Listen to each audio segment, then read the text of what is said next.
Before stating my personal opinion, I think it's important to define exactly what the Espionage Act is. The Espionage Act of 1917 was a piece of legislation that enacted during a time of great upheaval as the United States entered World War I.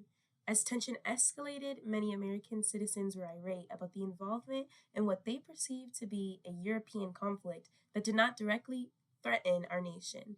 In response to the need for substantial funding to support the war effort, the U.S. government passed the War Revenue Act, which significantly increased taxes on citizens. This measure aimed to raise revenue to finance vast military engagement. In addition to tax increases, the government issued war bonds, which allowed citizens to lend money to the government for the war and redeem them after the conflict had persuaded.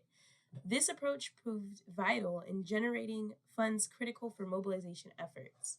Not only were factories repurposed to manufacture weapons, but they were also a pressing need for labor to produce these goods before soldiers could be deployed.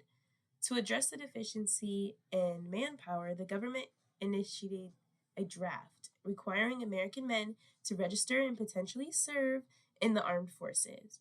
Amidst these developments, Congress passed the Espionage Act of 1917. This law, which aimed to protect national security by criminalizing acts of treason, insurrection, or any behavior that could be considered a threat to America's war effort.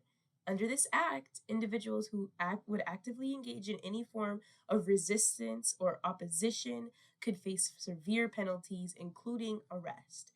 In my opinion, this act is understandable given the circumstances of the time, with the nation embroiled in a global conflict and facing an urgent need for unity and compliance in the war effort. The government had to take steps to ensure solidarity. While it is essential to consider the implications of this legislation on civil liberties, one must also acknowledge the extraordinary pressures of wartime environment where national security became a large problem. Therefore, in my opinion, the Espionage Act should be viewed critically. It was not a decision taken lightly, but rather a necessary measure in a time of crisis.